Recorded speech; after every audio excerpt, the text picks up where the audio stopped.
Türkiye'de insanlar güzel huylu, yani örnek olunacak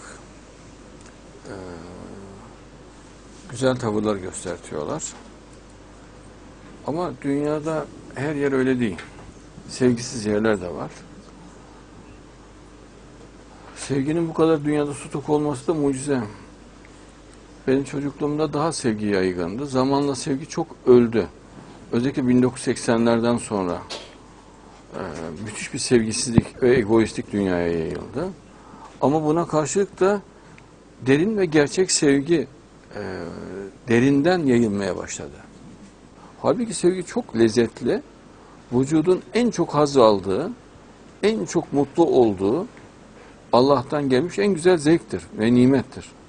Sevgiye böyle direnilmesi anlaşılır gibi değil. Sevgiyi savunanların ısrarla, sevecen üslupla sevgiyi savunmaları gerekiyor. Çünkü sevgi çabuk örselenebiliyor. Yani çabuk yıkılabilir. Öfke çabuk yıkılmaz.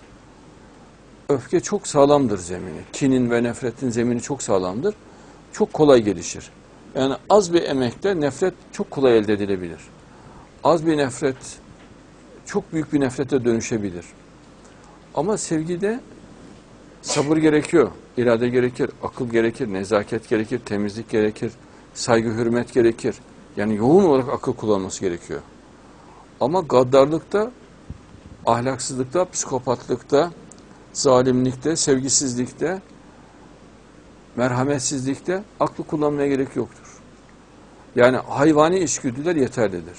Hayvan gibi davranmak yeterlidir. Hayvan gibi hareketler yeterlidir. Onun için daha avantajlı oluyor sevgisizlik, merhametsizlik. Sevgide çok akıl gerekiyor çünkü. Kaliteli insanların vasfı sevgi. Bir de çünkü sevgiyi götürebilmek var. Yani çabuk devrilir sevgi.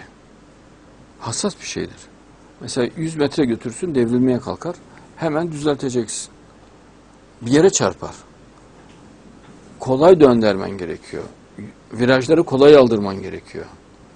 Yani tehlikeli bir vasıta kullanır gibi. Yani vasıtanın içinde bir çocuk olduğunu düşün.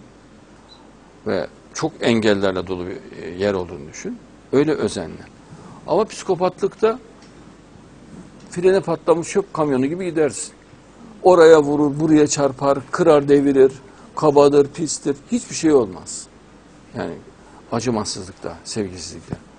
Onun için sevgisizlik daha avantajlı oluyor dünyada. Yani %90'lar, %95'ler, hatta %99'lara kadar çıkabiliyor. Mesela Allah'ı sevmek de akıl gerektiren, emek gerektiren bir şey.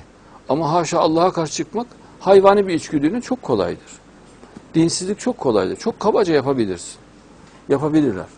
Ama dindarlık, gerçek dindarlık çok zordur. Akıl gerektiriyor. İncelik gerektirir, emek gerektirir, nezaket gerektirir, vicdan gerektirir. Ama ahir zamanda işte Mehdiyet olağanüstü bir çıkışta Allah'ın yardımıyla bu zor olanı yapıyor ve yapacak. İnşallah.